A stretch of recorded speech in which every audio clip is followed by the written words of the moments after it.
Hi everyone, and welcome to our fourth ECR seminar. So today we have two speakers, one who is a medical writer and another who is an associate editor. So just before I introduce the speakers, I will go through some housekeeping. So if you'd like to send us any questions, if you can use the live chat window. To use this live chat window, if you can sign into your YouTube account or your Google account and then join the channel. You can then use the live chat messages in order to post these, however everyone can see them. And if you can include your name and affiliation with that, that would be great. So I'll ask these questions. We'll save the two lots of questions till the end, and then we'll ask these at the end. So if you could, so the sooner you can ask the questions, the more likely we'll be able to answer it. So if you're not able to use this live chat window, then you can also email our admin team at this email address. So today we have our first speaker, who is Sarah Mancini, and she is a medical writer at McCann Health and Medical Communications. So this is a company in Glasgow, but they've also got different offices across the UK and also in the US. And since completing her PhD in cardiovascular sciences at the University of Glasgow, she then went on to do 2 postdoctoral positions before moving to medical writing. So thanks again, Sarah, for agreeing to do this talk, and I'll pass it over to you. Thanks. Thanks, Lisa. Thanks for the invitation to speak today. So yeah, as Lisa says, I'm just going to talk to you a bit about careers in medical communications. So this will be mostly from the point of view of my experience so far working for this company, but I think the points will apply generally to the industry as a whole. So I'll tell you a bit about my journey for a start. So as Lisa says, I did my degree at the University of Glasgow. So I did biochemistry with a year in industry. So I went to GSK for a year, which I really enjoyed. Then after my degree, I did my PhD. I stayed in Glasgow to do my PhD. Really enjoyed it, stayed in the same lab to do a postdoc sponsored by the BHF. And then after that, I had the opportunity to do another postdoc, which was more of an industry collaboration. And so it was sort of towards the end of this period that I started to become interested in careers outside of academia. And so to try and get a little bit of writing experience, I also was a contributing writer to Bite Size Bio. And then from January last year, I've been working at CMC Connect, which is part of McCann Health Medical Communications, as a medical writer. So as Lisa says, I'm based in Glasgow, but we have offices throughout England and North America as well. So what is medical communications? So this is something that wasn't really on my radar. I didn't really know very much about it before I started, but so basically Medcoms, we are commissioned by pharmaceutical companies to produce educational or promotional materials. So this includes a wide range of materials. So there's things that maybe you immediately would think of. So the publication side of things, where we work with clinicians to produce manuscripts, abstracts, and posters. So this is, so the type of account that I work on, this is what I have experience in over the last year. We also, as well as with the abstracts and posters, these are for presentation at congresses. So in addition to that, we provide meeting support. So as well as making the presentations, during normal non-COVID times, we would be involved in on-site support. So the exhibition stands, producing workshop materials and meeting reports. There's also a slightly different kind of medical writer. So you can get regulatory writing. So this is involved in the legal documentation and the production of clinical trial reports, for example. But things that you may not immediately associate with being a medical writer are the increasingly important digital side of things. So the production of webinars, websites, various different kinds of interactive posters, all the way through to augmented reality. And something that is important no matter which aspect of writing you're involved in is obviously the publication strategy. So the timing and impact that publications can have and the messages around the benefit of the product. So the day in the life of medical writers. So no 2 days are the same. It's not a case of where you just kind of sit and write manuscripts all day. Obviously, there is a lot of writing involved. You know, so for example, like as I mentioned, I'm on a publications account, so it's very much like manuscripts, abstracts, posters, oral presentations, and obviously you need to have good attention to detail, and all of these different projects that you'll be working on at once all have different deadlines. But you'll actually spend a really big portion of your day communicating. So both internally within your own team and also with the client. And so by client, I mean like Pfizer, AstraZeneca, for example. Most of the time over emails, sometimes over like video calls. And you can sometimes occasionally also be communicating externally with clinicians or external authors.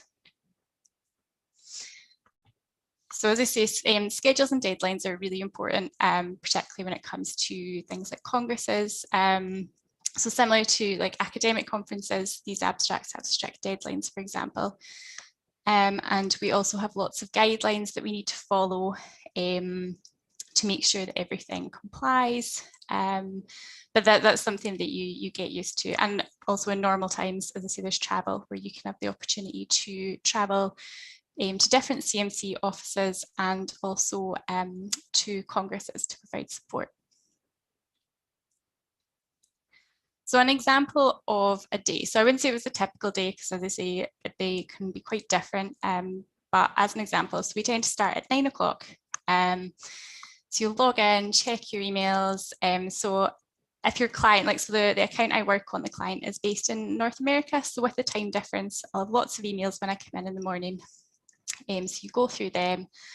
I might spend the morning taking in, like addressing author comments on a manuscript. So I work on inflammatory bowel disease. So I might be taking in author comments on a draft of a manuscript. After that, I might have a workload meeting with a scientific director. So your workload, because things are so dynamic and change so quickly with deadlines and different things happening at once, you'll always have like a workload meeting with someone senior just to make sure that you have enough work and that you don't have too much, that it's quite evenly distributed. So that's quite good. Tend to have an hour for lunch. And then you might spend some time in the afternoon on a run-through call with the presenting author to discuss some slides. So we produce the slides for congresses. And then we also have a run-through call with the presenting author, who is generally a clinician, just to talk them through the content of the slides and discussing any questions that might crop up at the Congress, and the client is often on the call as well. And then you might spend some time putting together a first draft of an abstract. So it's lots of different things throughout the day, and then we finish at 5:30. So the typical sort of career progression as a medical writer is quite like a clear road, and this was something that appealed to me. I was interested in a career where I could actually see the chance for clear progression. So in general, as with most jobs, you're in a probationary period to begin with. You pass that in 6 months. You're generally promoted to medical writer within a year, so from associate to medical writer. And then you can become a senior writer, usually within about 3 years. And from here, you can either carry on down the writing route and become principal writer and then medical writing consultant, or you can sort of go a little bit more business oriented and go for like scientific team leader, scientific director, and so on. So there's lots of different options and lots of support as well to help you decide sort of which route you want to go down. So if you're wondering if MedComms is for you, so a medical writer position, so there's this quote here: I enjoy writing papers and being creative more than doing lab work. Don't know if I necessarily agree with this. I really enjoy doing lab work. I don't think it's a case of either or at all. I think you can enjoy both. We also, although it's important for a medical writer to have good attention to detail. We do also have medical editors who are so important to make sure that everything we produce, complies to journal requirements and just generally looks perfect. So they have just the most amazing attention to detail. And obviously consistency is important throughout. We also have account coordinators. So the kind of liaise more with the client. They manage the budget and make sure that everything kind of goes smoothly. So there's different sort of positions available within medcoms. So some benefits of working in medcoms. Something that appealed to me was job security. So as secure as any job can be, but I didn't really fancy the short-term contract life of a postdoc as much as I did enjoy it. So I was interested in something which could be a bit more permanent with, chance for progression. And it is a growing sector. So even in the last year, even with COVID, we still grew quite a lot last year. And you also have the chance to work across not only different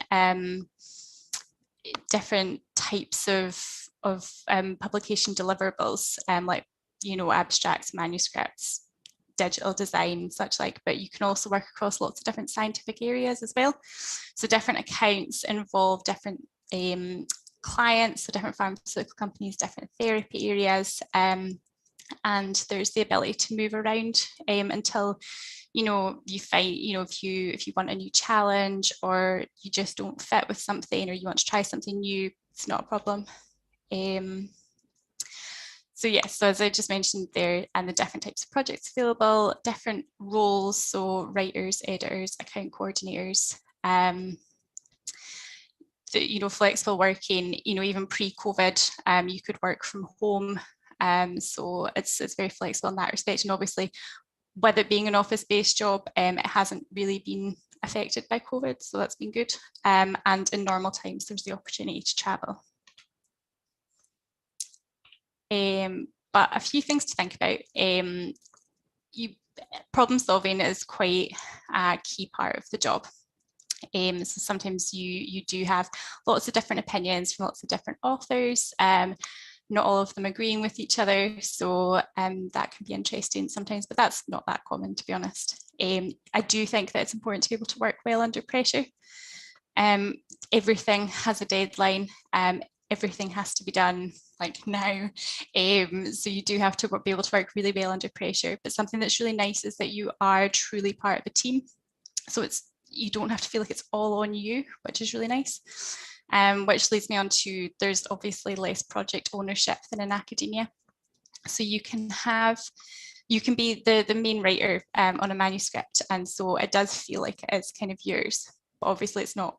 It can end up going to somebody else, but that can be good as well. Like, as I say, it does kind of help with the pressure when you know that you're part of a team, so that can be a positive or a negative. It depends how you look at it. So the kind of skills, so this is not just for CMC. I imagine this would apply for any medcoms agency, but to be a writer, most of the writers have a PhD. Although there are some who have a BSc plus a master's, but generally, obviously, like postgraduate degrees are required. So you need transferable skills, which you'll have acquired throughout your postgraduate studies and work anyway. So you need good attention to detail, communication skills. I think time management is really, really important, just because you are working on multiple projects. And also transferable experience. So again, things you'll have picked up, writing, reviewing, proofreading, being mindful of a budget can be helpful as well. And again, project management. And so just like with most kind of jobs, like they want you to be committed, and you want to be enthusiastic, and yeah, you want to enjoy what you're doing.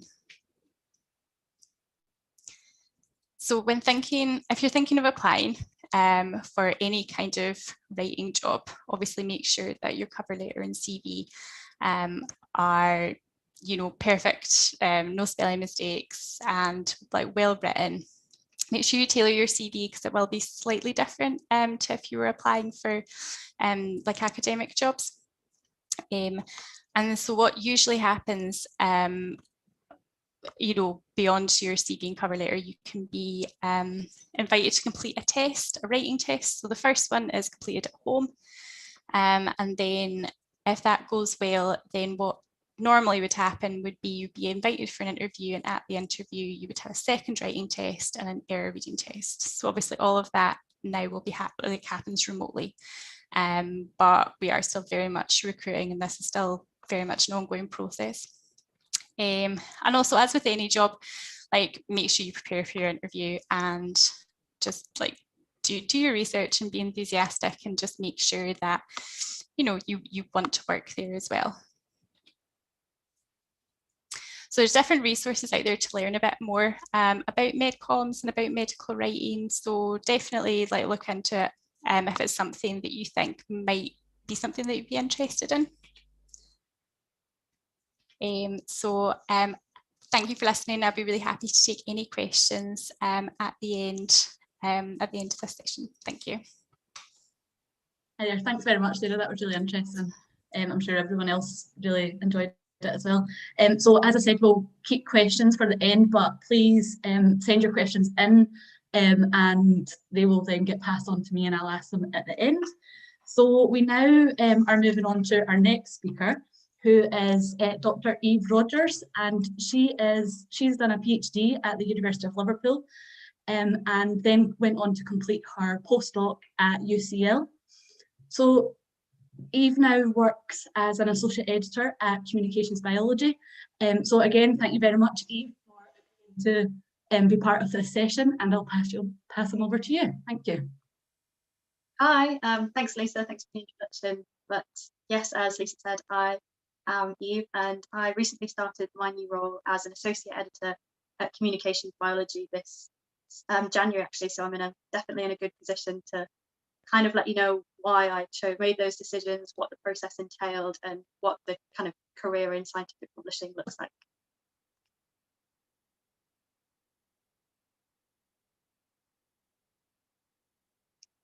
Okay. So briefly, just the things that I'm going to be covering are: how did I get here? How did I get into this role? What do I actually do? Where I work at Nature Research and Communications Biology, and how do they fit into each other? What the application process entails, and how it was starting in a pandemic. And then also briefly, how to maximize the impact of your paper, because I'm sure as early career researchers, this is definitely something on your mind, and how you want to get the most out of your PhDs. And this is obviously something you're thinking about as a postdoc. And then also briefly, some trends in scientific publishing too. So my background stems from my undergraduate degree that I did in biology at the University of York. So in my final year research project, I used CRISPR-Cas9 gene editing techniques to target the CDX genes in Xenophus. And as these are key development genes, you can see that I made some kind of Xenophus mutants, and you can see that the tail is really messed up in the mutant on the right there. And that's kind of the proudest moment of my undergraduate degree, that I managed to make these mutants with CRISPR. And I kind of then gained my love of the lab and of science research. I then went on and did my PhD at the University of Liverpool, investigating how we can use mechanical stimulation and the physio-mechanical environment to influence the circadian rhythm and steer the differentiation of adult mesenchymal stem cells derived from bone marrow, dental pulp, and adipose tissue. And it was brilliant. I absolutely loved my PhD. I fell in love with research. I fell in love with all of the different aspects of going to conferences and talking to experts about your research. So definitely gained a full love of science early on. I then changed completely, and while I was writing up the last 2 or 3 chapters of my thesis, I left my northern roots and came down to London and started as a journal development editor at BMC, which is short for Biomed Central, which is one of the brands also owned by Springer Nature. And I was there for a 9-month maternity cover as a journal development editor. So what this role kind of entailed was developing a portfolio of orthopedic journals. So I was given about 8 journals potentially to manage. So this involved liaising with external editors. So here, all of the editors for these journals are scientists within the fields. They are not internal editors. So they're the ones who handle the manuscripts, while me in the office was kind of managing all of the admin side of the journals, so liaising with the editors and authors and all of that kind of thing. But then also attending conferences. So in my 9 months, I held 2 editorial board meetings on my own in Las Vegas and in Berlin. However, I didn't want to stay in this career because I knew that I was too far away from the science. So at this point, I wasn't handling any scientific manuscripts or articles, and I was in a more of an admin role. And I really missed that science aspect, that being at the cutting edge and reading about recent advances in the scientific field. So I then went back to science, and I then did my postdoc in the Wasim Kasim group at the Institute of Child Health at Great Ormond Street Hospital, using gene editing such as CRISPR and lentiviral vectors to edit HLA genes in iPSCs and ESCs. And I did this for around a year and a half, 2 years. And I really loved it again. It was brilliant. It was really cool science. And I just felt so proud to be working on such a cool area. But I wasn't too sure that a career in academia was for me. And I kind of got frustrated at my cells were dying all the time. So why did I move? Contrary to what you'd assume, I probably wouldn't have said I loved reading scientific papers, but I loved hearing about the advances of all the latest discoveries across the biomedical science. So it wasn't quite the papers that drew me in, more the advances and the discoveries that you can be involved in. And as an editor for a scientific journal, you really are at the forefront of all biomedical research and not in just one specific area. So, for example, in my postdoc, I was really focusing on gene editing, iPSCs, ESCs, whereas now my handling remit kind of covers all of cell biology, cancer, molecular biology, stem cells, biotechnology, and more. So I find it really interesting to be able to read all of the key breakthroughs in all of those fields. And I feel even more of a scientist, if anything, which is quite contrary to what I would have thought before. Job stability was a big part of why I moved. So obviously this year has been tumultuous, and I've gone from being on furlough, and obviously with my PhD being in circadian biology, I often worked through the night and had to sleep on the office floor. And with ESCs and iPSCs, I often had to feed my cells over weekends. And I kind of really now do value having a flexible working hour and regular hours. So at the moment, we can kind of choose our working day a bit. So you can choose whether you want to work from, for example, 7:30 till 3:30, or you can alternatively work from 10:30 until 6:30. It's kind of much more up to you, as long as you kind of get your work done. And at Spring in Nature, we're very much moving towards a working from home model. So permanently, even after the pandemic, we'll be working at least 3 days from home. And I saw that as really beneficial. And also a permanent contract, as Sarah said, I really didn't fancy having to reapply and find a new job every 1 or 2 years when a postdoc position runs out of funding. Normally you travel to conferences all over the world. There are at least 5 or 6 on average, I'd say, international conferences that we all attend every year. And I kind of didn't really want a long-term career in academia, and it took me to this level to realize that. I also really appreciated not having my cells constantly die on me.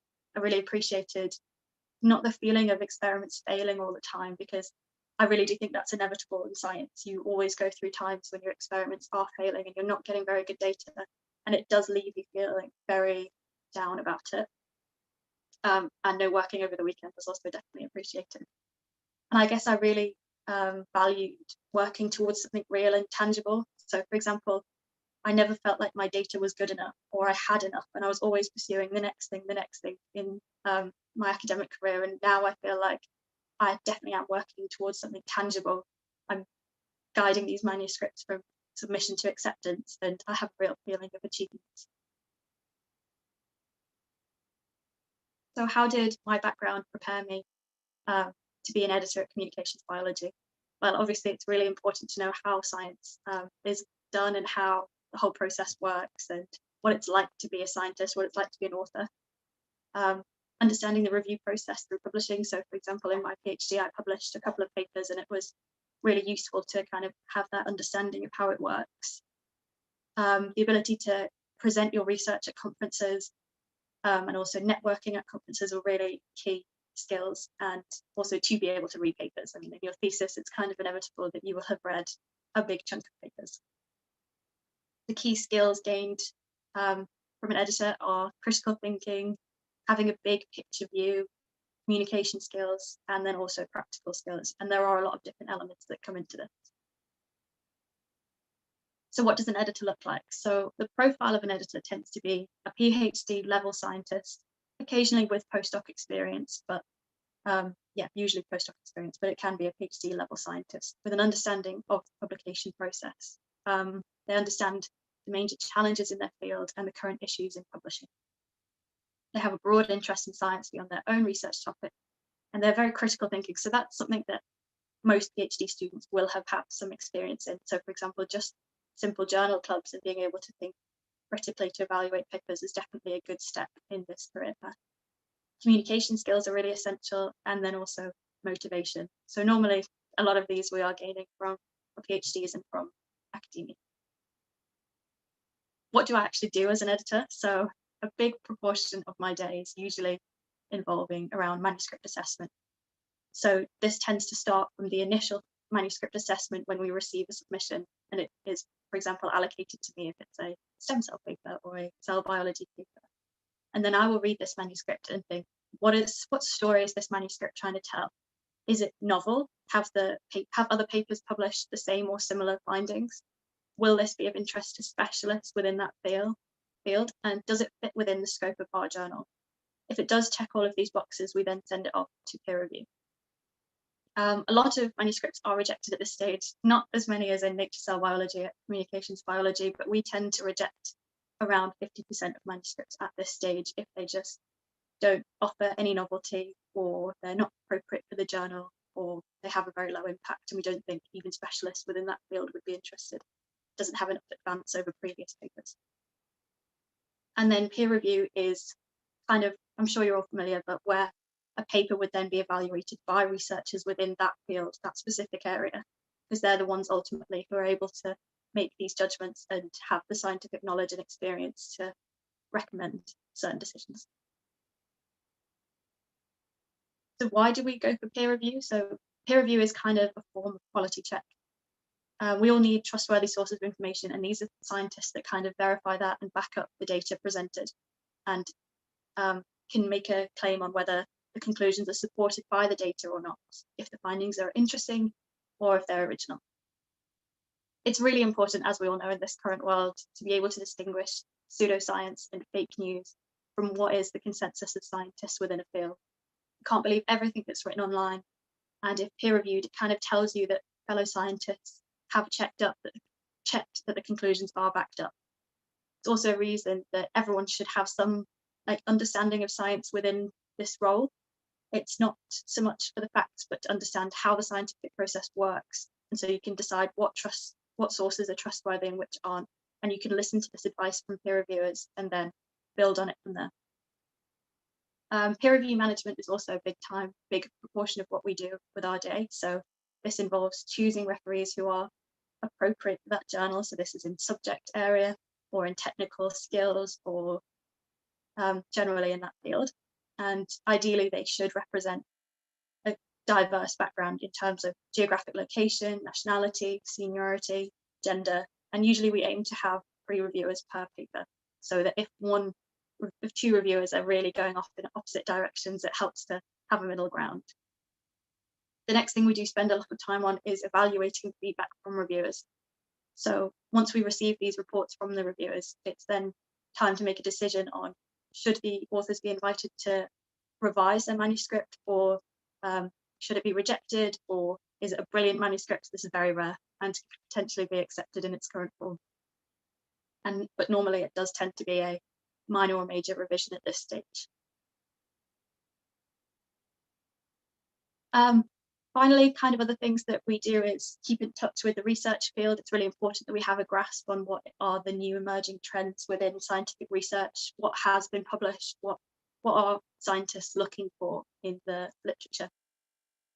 And this involves attending conferences, visiting labs, giving talks, which is obviously all a little bit more difficult in the pandemic, but there are still a lot of virtual conferences and virtual lab visits, and obviously such as this, online virtual talks.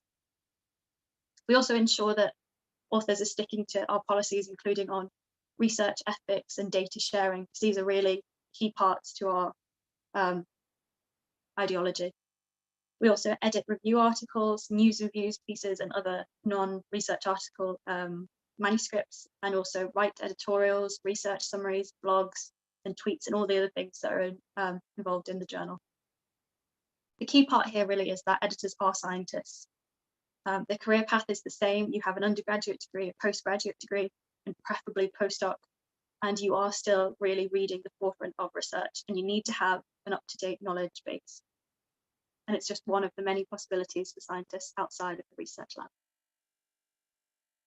Things that we don't do as editors is evaluate the technical details of a manuscript.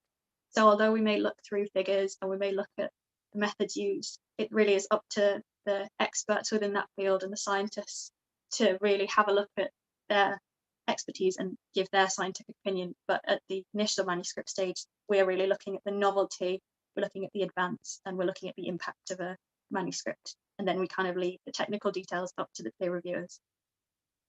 We don't just count referee votes. We don't just take what reviewers say verbatim and regurgitate that into a decision. We do look at each different report.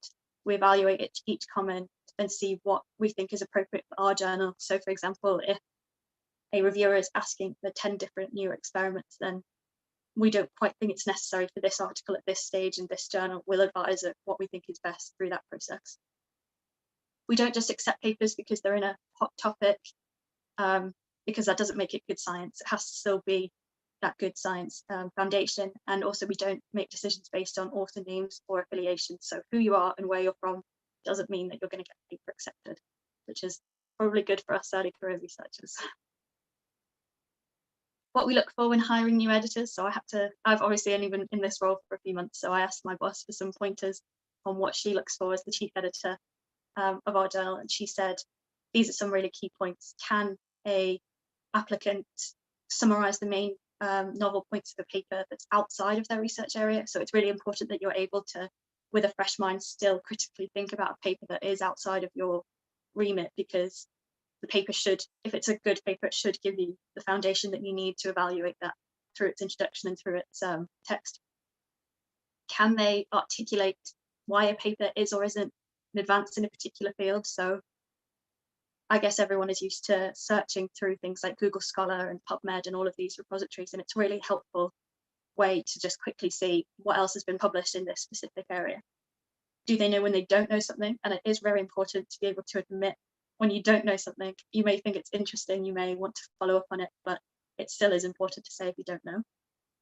Do you have a broad interest in a range of scientific topics? So are you still interested in things outside of your specific role? So for example, I also handle papers regarding cancer and occasionally neuroscience, which are things that I have no experience in previously other than through my degree and things like this. But I still find it really interesting, and I kind of enjoy that variety, and I see it as an opportunity to learn about a new field and get involved in different findings. Can you identify positive as well as negative aspects? What have the authors done well? What haven't they done well? And at communications biology, we tend to look at a paper and think, why wouldn't we accept this, as opposed to other more prestigious journals, which kind of think, assume it's going to be rejected and persuade me otherwise, whereas we're looking for the good things. We're looking for why it is a good paper, what could it be improved upon? And do they demonstrate a desire to help authors by improving the publication process? So what it was like for me to start in a pandemic. So this is obviously quite strange, and I guess over the last year it's now quite commonplace. So I had all of my interviews through video call, which is scary in itself. I haven't been able to meet my team members or go to the office other than by Zoom. The publication industry was really overloaded with COVID-19 papers, so I think everyone at my journal was very burnt out after this last year because they'd received way more submissions than they would normally expect. And also now we have had to set a very high bar for COVID-19 papers, because otherwise they would just take over. So we have a very high standard, and it's also very obviously important work. The equipment was all sent to you, and that's the same for any job really. But also you have to then transition from working in a lab to an office-based role. My advice really would be is to ask as many questions as you can. Don't think that you're annoying people, because people don't mind, honestly. And I also really recommend setting up individual meetings with the members of your team to really get to know each other, because it's really difficult to set up that kind of relationship otherwise. So the application, the cover letter is really key. So this is something you can really customize to say, why do you want this job? Why should we hire you? What makes you stand out from the rest of the people applying for the job? In the interview, you will have a manuscript test. So I actually applied for 2 roles at the same time and did 2 different manuscript tests. For communications biology, I was given 3 manuscripts and an hour to read through those manuscripts and kind of make my opinions and have things that I would like to discuss about. And then I joined a call and discussed all 3 manuscripts with 2 editors from the team. I then had an interview for a different role, however, and in that case, I had to evaluate 3 manuscripts again, but I was given 3 hours and I had to write a report on each one, on what my recommendation would be, which reviewers I would ask for based on their expertise and things like that. So it does change job by job, but it would always involve a manuscript test of some sort. A general interview, and do be prepared, you need to be able to talk about a variety of different things, including trends in the publication industry at the moment. And then my boss said that it is good to send a thank you note, but not to ask for feedback after the interview, which is something that I think I'd wish I'd known. So then I just kind of wanted to quickly discuss what the pros and cons are of being an editor. I really enjoy it because I get to read about exciting science and a variety of exciting science. It's intellectually challenging and it's never boring. You're reading different things every day, and I can't believe how wildly different they all are. You get to travel normally and meet top scientists in the field. It's a very international environment, so the colleagues, authors and peer reviewers and readers are from all around the world, which I find a really nice aspect of the job. And you do get to play a small part in scientific discovery, in improving those manuscripts. The stuff that's now in textbooks were once new discoveries, and the findings that are published now may slightly alter a textbook view and will most certainly add to it, which I find a really nice aspect of the job. However, the transition from working in a lab to working at a desk is difficult, and it's not for everyone. I do miss spending all day on my feet, but in some ways it is nice. And often you are the bearer of bad news. You have to disappoint quite a few upset authors, which is never nice. And you don't produce the science, you communicate it. So it depends on what kind of role you are really specifically looking for. I know that's a big point for a lot of people. So then I just wanted to talk briefly about nature research and about communications biology. So we are a nature research journal, but there are a variety of different categories of journals at Springer Nature. So there are the nature journals, the nature branded, research and reviews journals, nature communications, and then we fit under the communication series journals, which is a new kind of series of journals, and there are several still being launched. So for example, this year, communications medicine is being launched, scientific reports, scientific data, and then the partner journals. So I think the communications journals were really formed because there was quite a gap between nature communications and scientific reports, and I think there was quite an obvious missing part of the journal structure where there were a lot of manuscripts that weren't quite of the standard of nature communications, but didn't quite fit in scientific reports either, and we're here to kind of bridge that gap. So communications biology, we are an open access journal, so all publications are open to everyone and accessible across all areas of biological science. They should represent significant advances to others working in the same area of research, and they're more accessible than the nature research publishing options. Both professional editors and academic editors handle manuscripts, so we do still work with a variety of different scientists within the fields who advise us, and we can always contact if we ever are struggling to make a scientific decision, which is definitely something really handy to have. This is our team at the moment. So I appeared recently on the bottom left, and you can notice that our chief editor is Brooke Laflamme, based in New York, and deputy editor is Christina. And we are 10 at the moment, but originally it was only 2. So we really have been growing over the past few years. And you'll notice that 4 out of our 10 members are in New York, which I really enjoy. It adds a really nice element to my job, I find. It's nice to see what's going on in New York each day. And we've been taking turns on who's been waking up with snow in the morning. Everyone has different handling remits, so there are different experts in different fields, and you can kind of see that in the slide. And yeah, it has really been expanding over the last 2 to 3 years since launching. So I'm sure everyone is familiar with the editorial process, but I just wanted to quickly refresh and show where we kind of come in. So the author would submit a paper. This would go to the chief editor, who would then assign an editor who would then handle the manuscript based on their subject areas of expertise. The editor then chooses whether to reject the paper or send it out to peer review. The peer review reports will then come back to the editors, and then we make another decision on whether to reject, to revise minor, revise major, or accept the paper. And then there are other areas that come into it, such as appeals and transfers. I just wanted to quickly touch upon how you can maximise the impact of your paper, because this is obviously a really important part of being an early career researcher and establishing your career. And I think 3 key parts of this are understanding the editorial process, reaching your audience, and being able to work reproducibly. So the really key part, as I said, when we first look at a manuscript, is what you did and what advance that this manuscript is bringing to the field.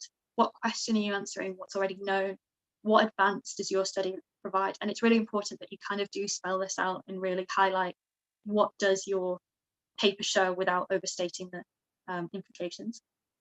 How did you answer the research question? What does the data show? And what are the next steps for the field? It's also really important to address a load of other things, such as what question are you asking? What question are you answering? What is the context that your research fits into? What gap in the knowledge are you filling with this paper? Where does it fit in with the other literature that's already been published? Again, we advance what you did, how you did it, what it means, and the broader impacts from this research. The title is really important. This can always be changed, and it often does change through the review process. But you really just want to make the main message of your work clear and focus on the result, not the method. Be descriptive but not too detailed, and avoid jargon and acronyms. It's much better to spell things out the first time you use them to draw more people in. Include keywords to enhance discoverability, and be wary of punctuation in titles. The introduction should really be asking why we should care about your research, what has happened to lead to this step, what will this step offer to the field, what is the state of the knowledge at the moment, and why have you done what you're doing? How does your work address the major questions in that field? The results should be ordered logically, not chronologically. So even if you didn't do it in that order, it should make sense and it should flow and make a story together, and each experiment should lead on to the other one kind of logically. It's good if you can include essential methodological details so that the reviewers and the readers can kind of follow the story and work out how you did what you did and why you did it the way you did it. Use headings to guide the reader through the story and break it down for them, and save all interpretations for the discussion.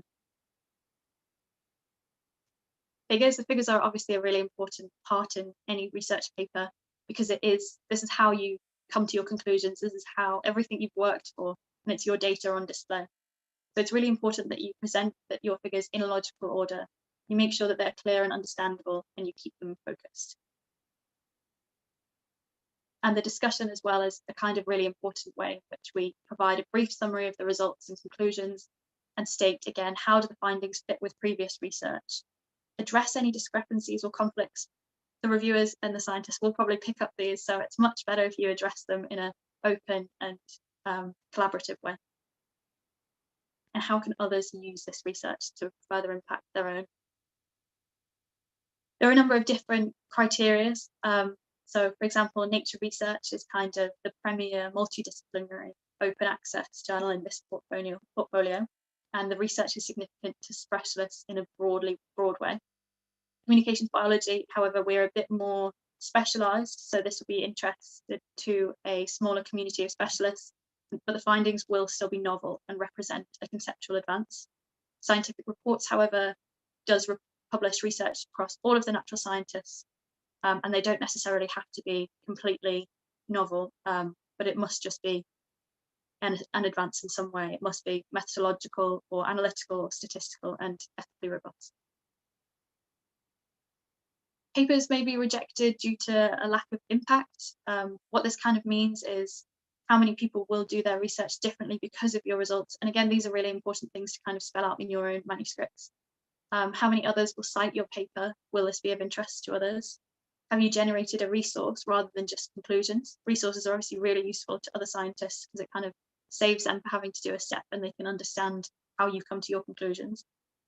Have you used the best data sets and analytical approaches? No paper is the end of the story, however, when it's published. After it's published, you want to make sure that the results are well known to the world. So naturally, you want to include them in indexing services, press releases, Twitter, and these are things we can definitely assist with. You can handle any corrections, reputations, or other correspondences that come after the publication, and ensure that your research has an impact.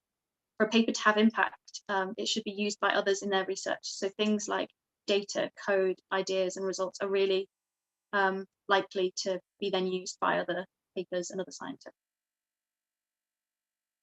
At Communications Biology and at Nature Research, we're really hot on data sharing. We find it to be a real benefit for everyone, really. A lot of funders now mandate data sharing and data availability, and our journal definitely does require it. So, for example, we have mandatory disposition for certain data that's collected in different manuscripts, including DNA, RNA, and protein sequences, and a number of other different ones. And this just means that this data will be accessible for others to then use if they choose to, but obviously they would then be citing your research. So it's a benefit for the author as well. And again, yeah, these are just some really pros of sharing your scientific data. And it's something that we are definitely very passionate about at Communications Biology. You get credit for sharing your data. It's open access. It's focused on data reuse. It's peer reviewed, so it kind of gives it a quality stamp, and it's promoting community data repositories. Sorry. So lastly, I just wanted to briefly touch upon some trends in scientific publishing. So for example, open access is obviously the really important thing at the moment. This means that the option for publications to be accessible to all, but the institution or the funder then pays for the cost of the article through an APC, an article processing charge. However, we do have waivers for low-income countries and other situations. Open access has very recently, just become an option at all Nature and Nature Research journals, which are all now offering gold open access options, which we find to be really exciting. We also encourage preprints, so things like bioarchive. So this allows scientists to communicate their research while it's still undergoing the publication process. They can still communicate it to the other scientists within their field and their colleagues, even though it hasn't yet been published.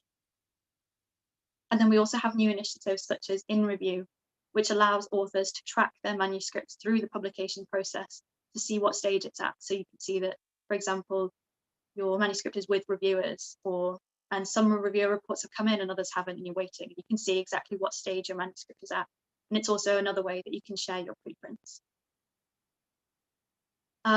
We also find it to be a really key thing to acknowledge peer reviews. It's getting more and more difficult to secure reviewers, and it does represent a real struggle in the publication industry. So we want to be able to acknowledge our reviewers, even if they do want to remain anonymous. And so there are initiatives to support this, such as Boublons and others, but it is something that we really want to try and reinforce because we are very reliant on our peer reviewers, and it does take a substantial time and effort on their part. So we really do want to be able to acknowledge their efforts. At Communications Biology, we also have a transparent peer review option. So this is an option for the anonymous peer review reports and then author responses to be published alongside the manuscript. The reviewers see who the authors are, but the reviewers remain anonymous. And we really do find that publication of these reports does improve the quality of the reports we then receive. And it also allows readers to kind of follow the process of the manuscript. They can see why certain changes have been made and follow the editorial decisions. A final brand new initiative that we're trialing at Nature is guided open access. So this is an option to expedite the editorial process. So for example, an author will submit to let's go for Nature Methods, and then they have the option of selecting guided open access if they would like it. The editors at all three journals, so for example, Nature Methods, Nature Communications, and Communications Biology, then all meet and discuss this manuscript and see where it would fit best, which scope and which journal it would be suitable for. And then it's sent for peer review if it's suitable for at least one of these journals. And the authors get a really great report based on why they made those decisions, what each of the editors was saying. And it's just a way that each manuscript can be considered for 3 journals at the same time, instead of having to go through transfer processes or resubmit their articles. So we'll see how that goes. I think it has had some good uptake. So in summary, I just wanted to briefly touch upon my journey from a researcher to an associate editor. I only started my career in publishing in January, so I do still think of myself as an early career researcher. I was doing my first postdoc in December, so it's all very recent for me. I wanted to talk briefly about what editors do all day, nature research and communications biology, and then what nature research editors are looking for and how to improve your chance of success. If you slept through the whole talk, then no worries. It's easily done on Zoom.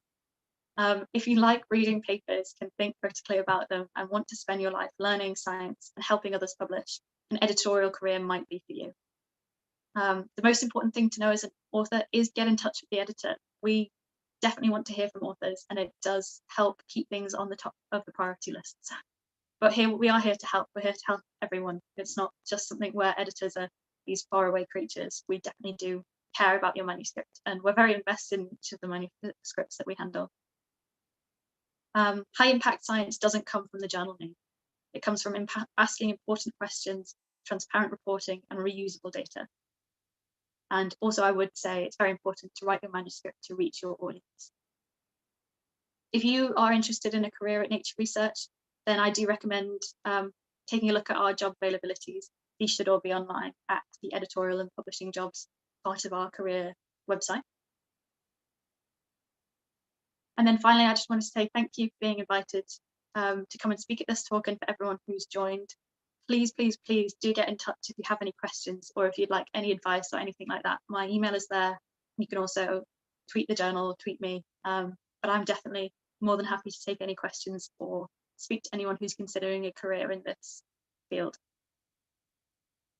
Okay, thank you. Thank you very much. That was really great. Thank you very much. I think I really enjoyed was quite shocked at the interview process that you went through, which is quite interesting. Sounds quite intense. Yeah, definitely. If you could maybe just stop sharing your screen now, I'll share this back in a little bit, and then we can all be up on the screen. Thanks. Okay, so we've got a lot of questions, so thank you everyone for sending these in. I'll just start from the top.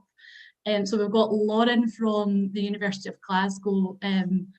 Do you think that you needed your PhD to do the job that you're doing now? And she says that she thinks there's a little bit of a stigma about staying in academia when you finish your PhD. And is there scope for writing more general science articles, for example, non-science based audience, or scope or job in a clinical base?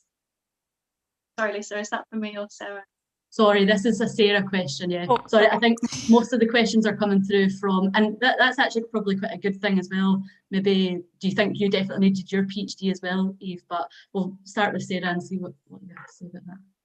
Yeah, I think so. I mean, not in a directly applicable sense, because obviously the research I did during my PhD is nothing like the therapy area I work in just now.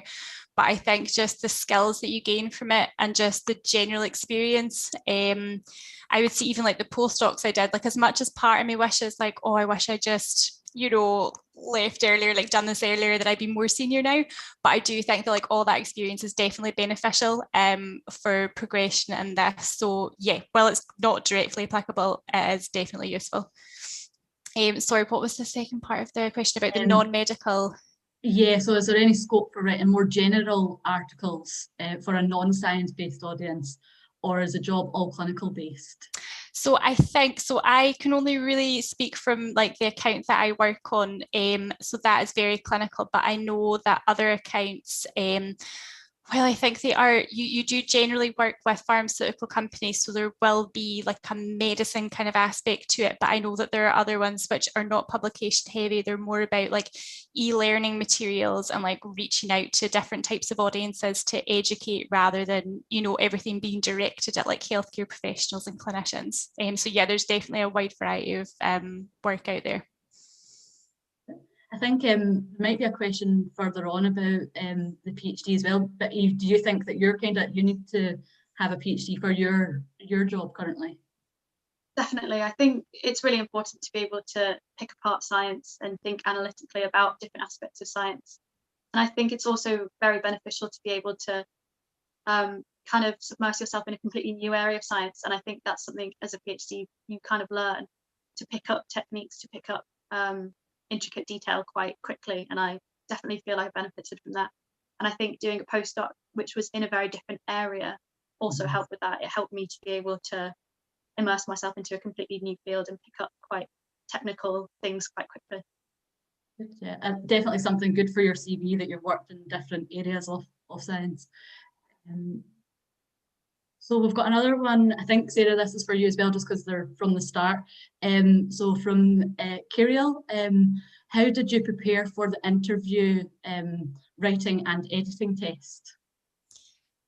So you can't really, I didn't really know what to expect, to be honest, but they give you, so the at-home test, for example, was you get given like an introduction and you're asked like, you know, write, and you're given an introduction, a few results, and you're asked to convey the results in like an appropriate way, so like table, figure, whatever, and write basically like an abstract to summarize. And they're looking for you to include, you know, specific things like, you know, like how to reference and, you know, like authorship criteria and things like that. So that was, yeah, but you get like lots of guidance and stuff for like how to complete the test, and it's fairly straightforward. And then the on-site one is a little bit more of the same, so it's like a slightly different type of test where you're asked to, I think it was like more of like a general,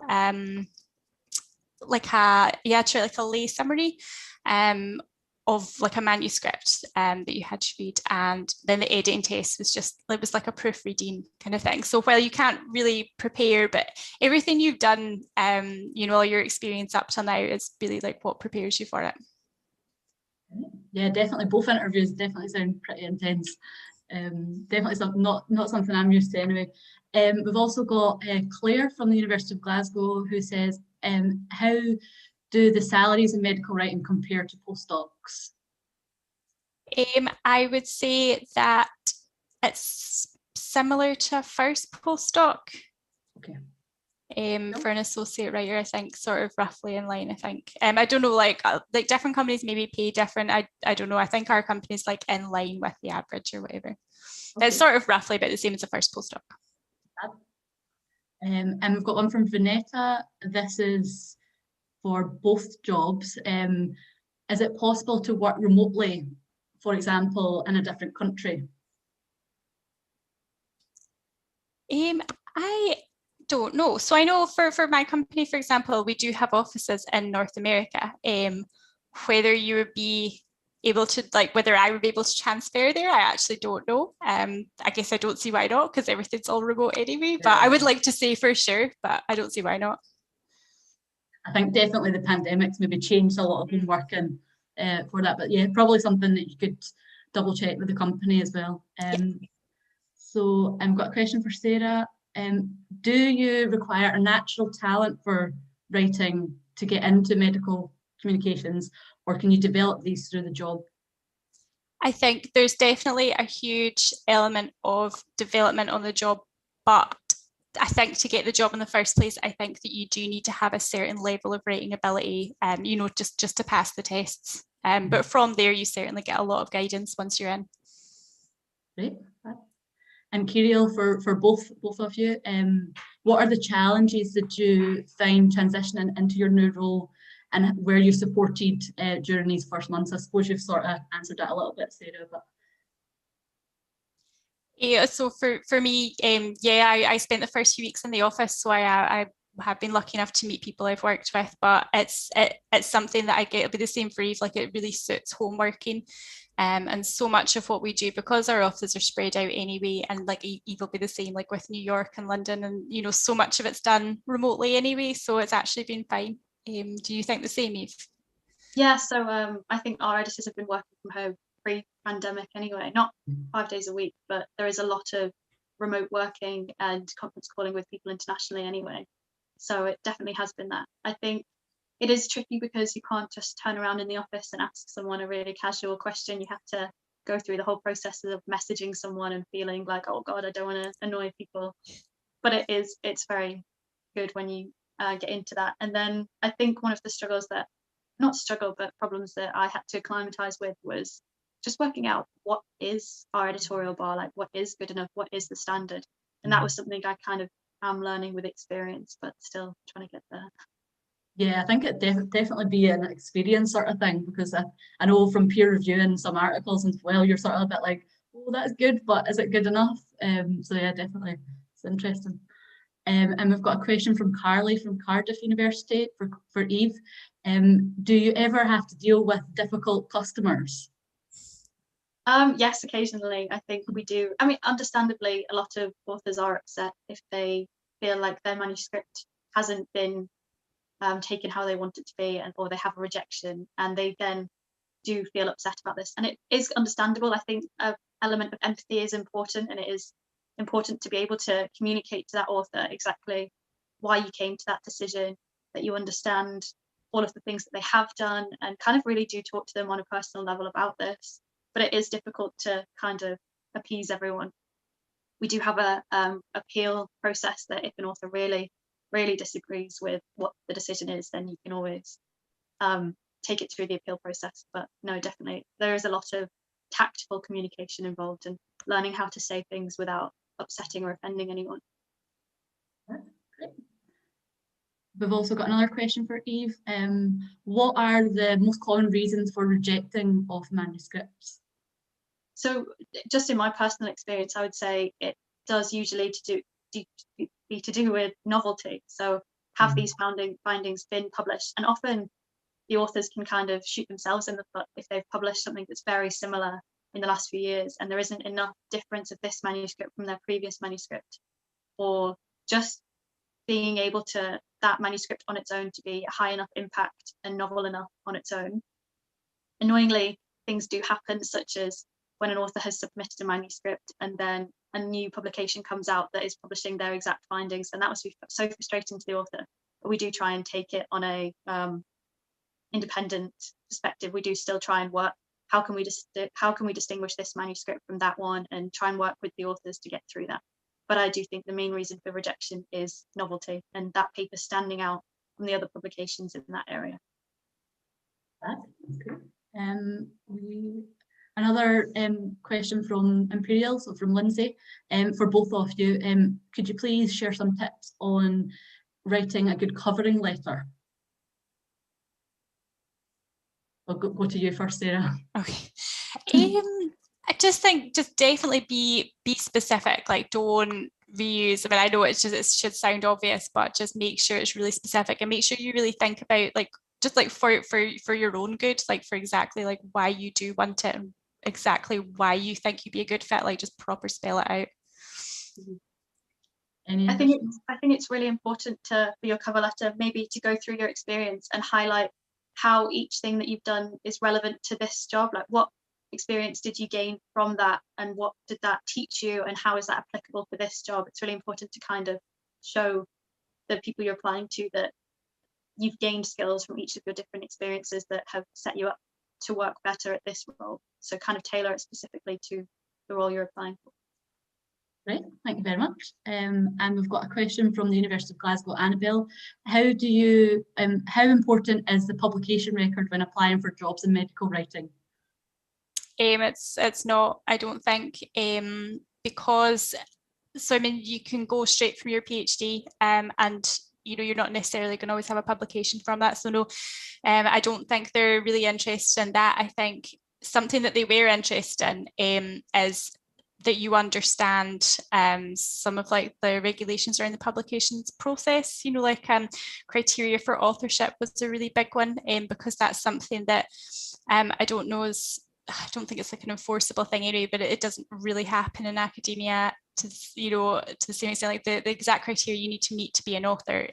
They just want to know that you understand those things, but no, I don't think your personal publication record matters.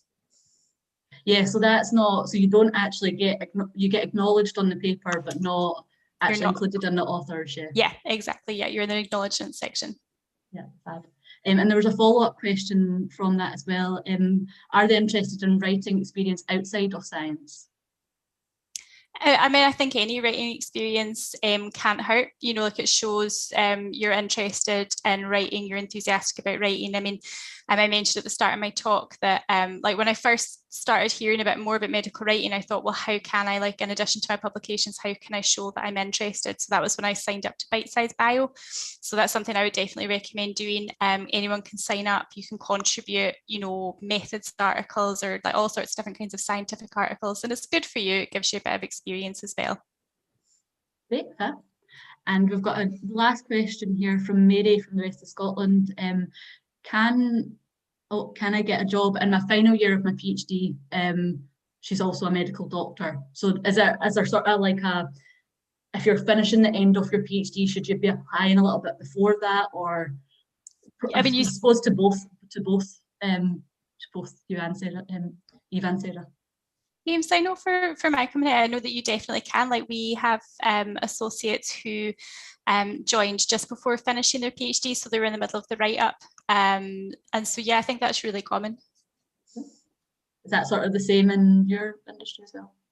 Yeah, I think it's very personal as to what people are kind of prepared for. For some people, it is too much to be in your final year and to be applying for jobs, and I think that's fine.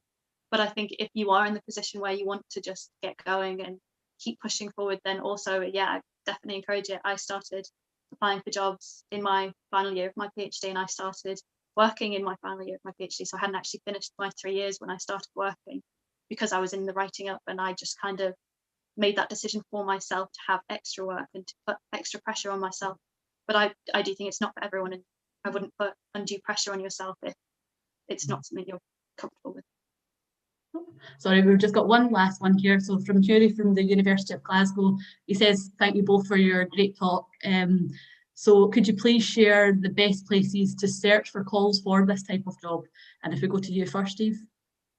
I found mine directly through the Spring in Nature website, but I imagine there are ways that you can find them advertised more widely in places like the New Scientists and other job advertising places. But no, personally, I found mine through the website.